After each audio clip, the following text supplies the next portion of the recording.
জুমলা নিয়ে যারা কাজ করেন তারা তাদের অন পেজ অপটিমাইজেশন কিভাবে করবেন, মেটা ট্যাগ, মেটা কিওয়ার্ড ডেসক্রিপশন কিভাবে ডিফাইন করবেন সেটি আমি এই লেসনে দেখাচ্ছি। লক্ষ্য করুন আমি জুমলার ব্যাকএন্ডে ভিতরে ঢুকে গিয়েছি আমার নির্দিষ্ট ইউজার নেম পাসওয়ার্ড দিয়ে, এবং আমি এই ইন্টারফেসটি দেখতে পাচ্ছি। যারা জুমলাতে দক্ষ বা জুমলা নিয়ে যারা কাজ করেন তারা এই ইন্টারফেস সম্পর্কে পরিচিত।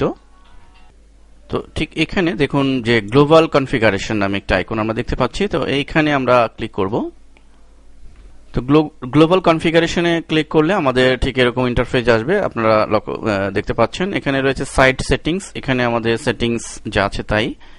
ঠিক নিচে মেটা ডাটা সেটিংস আমাদের এখানে দেখুন global site meta description, global site data keywords, এই যে দুটি জিনিস আমরা পূর্বে উল্লেখ করেছি যে আমাদের যে 2 লাইনের কোড আমরা যেমন HTML এ দিয়েছি এখানে তার কিছুই প্রয়োজন নেই।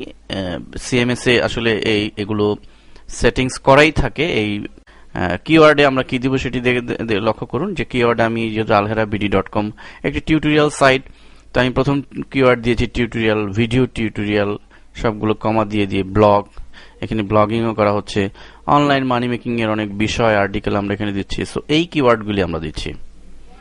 একইভাবে আপনার যে ওয়েবসাইট থাকবে তার যে কন্টেন্ট বা বিষয়বস্তু সেই অনুযায়ী আপনি ল্যান্ডিং কিওয়ার্ডগুলো এরকম ভাবে দিয়ে দিবেন। ডেসক্রিপশন নিয়ে আমরা দেখুন alherabd.com is the largest video tutorial blogging online money making site. এখানে আমি ভিডিও টিউটোরিয়াল ব্লগিং অনলাইন তিনটা কিওয়ার্ডকে এর ভেতরে দিয়ে দিয়েছি, এতটুকুনি।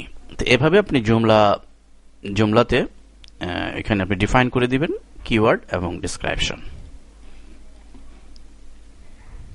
এবং সর্বোপরি আমরা সেভ বাটনে ক্লিক করব।